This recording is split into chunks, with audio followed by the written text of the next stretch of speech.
The evil entity Herobrine is still hiding in Minecraft. The last time Mojang removed Herobrine was way back in Minecraft 1.16.2. In this world, the goal is to summon and survive Herobrine for 100 days against his hauntings. Can we survive in a Herobrine haunted world for 100 days? Continue watching to find out. Day 1. I chopped down some trees to gather some wood. Then I made a crafting bench so I could get some new tools. I first crafted an axe to gather a ton of more wood for later. Then I made a pickaxe for mining a little later too. Day 2. I first crafted myself a wooden sword with my remaining wood for some protection. Then I decided to go mining for some ores. The first thing I did was gather myself some stone so I could make a stone pickaxe for a quick upgrade. Then I made myself a furnace in my house so I could smelt some ores later. Day 3. I gathered a huge reserve of coal to use in the furnace for smelting and also for torches to light my way underground so I could see things. On day 4 I decided to go look for iron.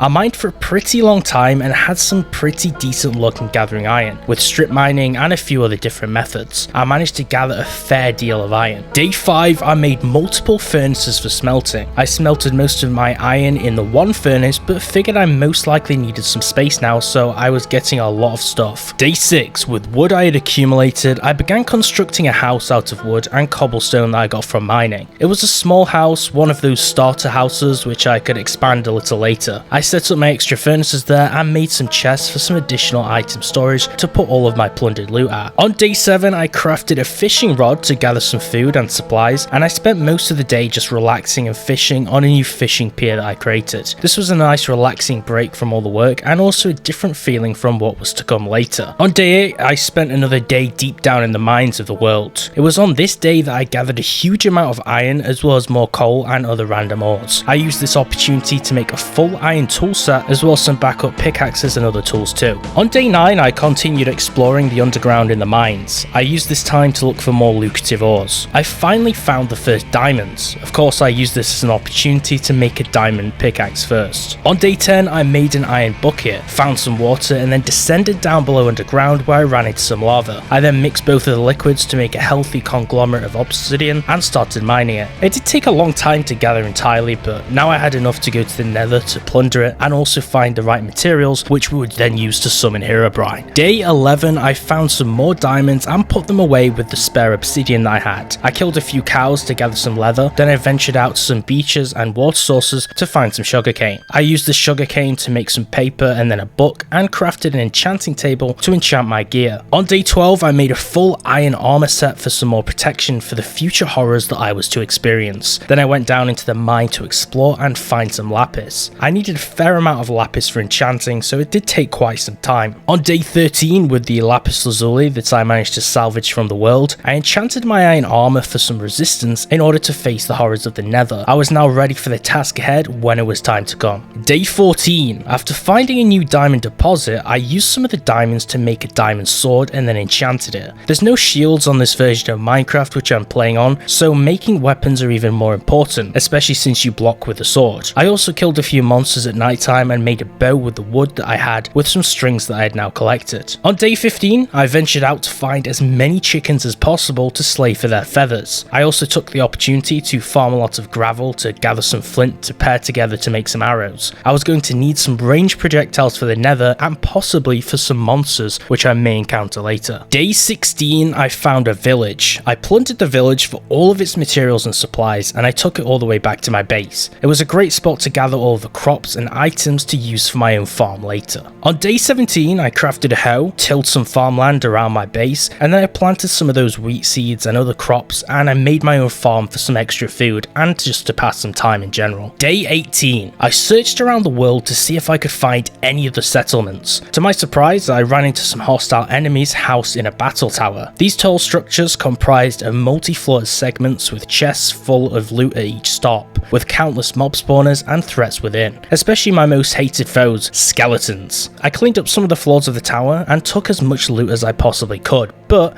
I avoided the golem boss at the very top. I was not yet ready to face that kind of boss yet. Day 19, if the battle towers hadn't been enough, I was lucky or unlucky enough to stumble into a deep cavern chasm down below the surface, leading into a dungeon system. This challenging dungeon housed a multitude of high difficulty mobs and it was super tough. This randomly generated dungeon was so interesting. It made me question who built this thing and how long had it been there. It was a tactical challenge and this multi-room structure let me reap so many rewards at a high risk and cost, but with a lot of fun along the way when exploring it. Day 20. After conquering the dungeon and taking away its prizes, I decided to explore the land for some answers. I found other villagers of different cultures in different locations, mostly taking from them, but also learning a lot about the world that I had chosen to survive in. I came back home with a lot of new precious items and a whole bunch of knowledge to prepare me for the big challenge. On day 21, I constructed a portal out of obsidian. I crafted a flint and steel out of some spare flint and iron ingots and lit the portal frame. The portal illuminated, spitting out purple stars and whirling around, emitting powerful sounds. Tomorrow, I would venture to another land.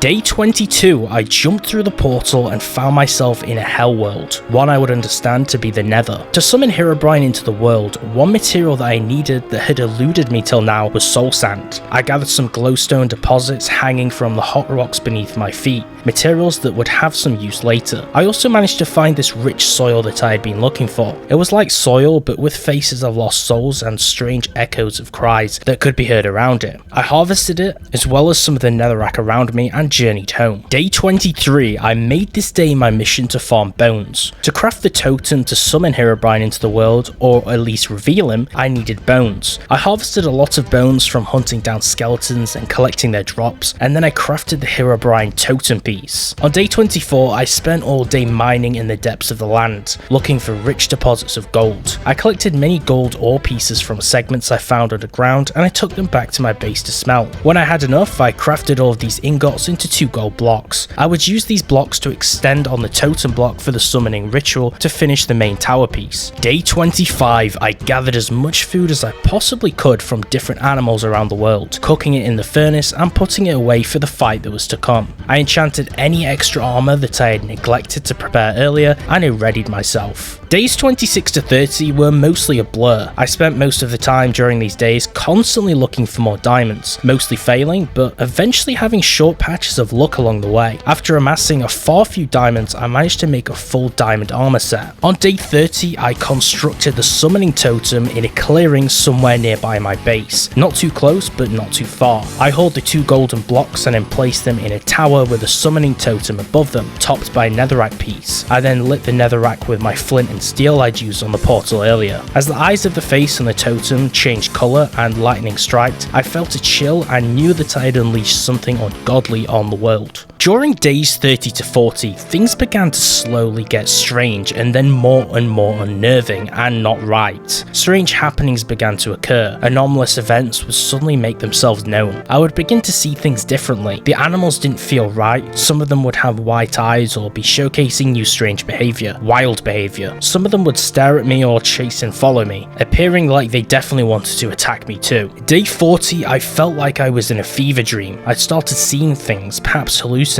I never believed in the Herobrine myth and I felt it was nothing but some silly internet story, so what began to happen, I rationalised it as just me going mad in the world. During days 40 to 50, these hallucinations progressively began to get worse. A man with white eyes would sometimes momentarily appear and then vanish, sometimes giving off blood-curdling screams. I felt like I was being watched, and more often than not, I would see the same figure in the distance watching me. Sometimes from the trees or on a mountain, things didn't really feel the same. Sometime between the days 50 to 60, I was getting attacked more and more often. I began to think that what was happening was real and I was not going to awaken. Every time I came closer to death in the game, I would not awaken or come to any new realization. I defended myself as much as I could, knowing deep down that I could not fend off this new threat forever. I had to survive, but how long could I do it for? Day 60, after exploring the deep mines in the world, alone, I heard footsteps and sounds that echoed and almost told their own story.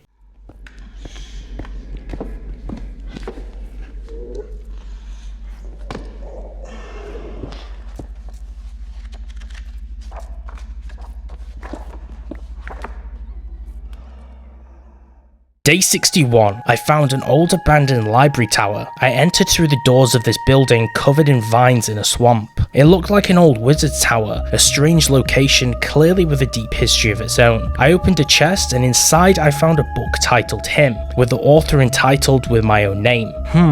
Strange, I thought. I never wrote such a book. My curiosity nearly took over, but the smell and surroundings of such a location gave me haste to rush home. Day 62, I opened the book and read it. It read as followed.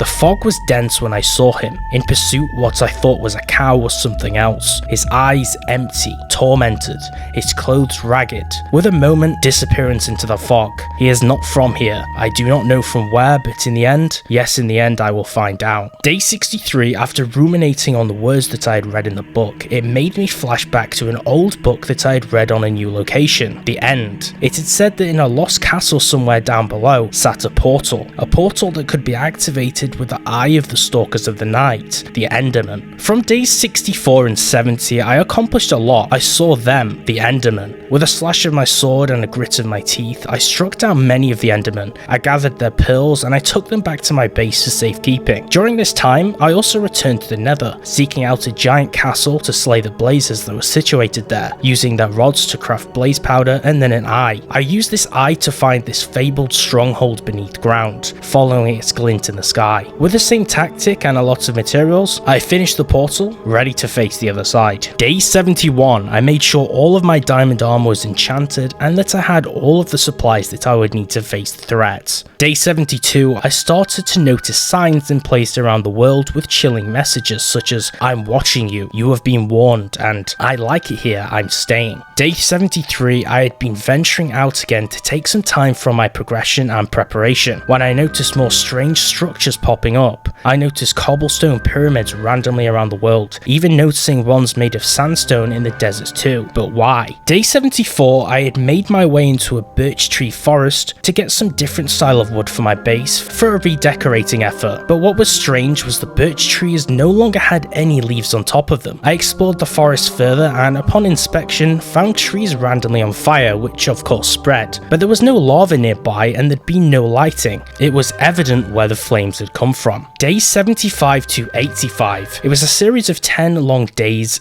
where I was haunted, days where I was followed, attacked and creeped out beyond recognition. These strange happenings and further ruminations did not stop. I made use of this time though, although somehow surviving along the way. I ventured to the end with potions that I'd acquired and with gear that I'd prepared myself with. I made haste for the fight of my life, the penultimate feat I was to undertake, the battle with the Ender Dragon. With arrows flying from the sky and Endermen surrounding me, I towered up, destroyed all of the obelisks and weakened the dragon. I finally struck down the beast, hoping to change the world as I knew it. Day 85 to 90. I ventured all around the end, mining some new rich materials that I found laying around there on the surface and deep below, gathering a ton of it and completing a set and series of other tasks. I ended up crafting some extremely powerful armor. Not only did I look awesome, but now I was a hero ready for anything. I had slain the Ender Dragon. If I could slay a dragon, I could defeat him. So on day 91, I journeyed back to the overworld, to my base and my retreat. With some glowstone that I'd got from the Nether before and with some other materials, I made a philosopher's stone and then a transmutation tablet. I also crafted the alchemical chest, a block with extremely great storage potential, then made this into an energy condenser to have the ability to duplicate items. On day 92, I crafted a series of collectors and relays and crafted and used many glowstone blocks to make an EMC power flower to cover my condenser with. It's a contraption that would generate solar energy from glowstone and from the sun and create EMC, which could then be used to duplicate items in the condenser. It could also burn inputted items to then create more EMC to make such items and duplications. Day 93, I used the condenser to duplicate a ton of materials and items of extremely high value that I'd obtained. Days 93 to 99 were hard. I slept many nights, many restless nights. The torment never left and something was restless. That something wasn't me. It was like these attacks and spooky aberrations were to draw me closer for me to finish this. Day 100. I had set off from my base with everything to my name, or at least all that was actually important to carry. I reached a forest. Within this forest was another cobblestone pyramid. Strange, but this one was larger, more fleshed out, not some small ornamental piece like before. I entered the opening to a large room. This room was silent but felt cold. I saw a white pair of eyes. It was him.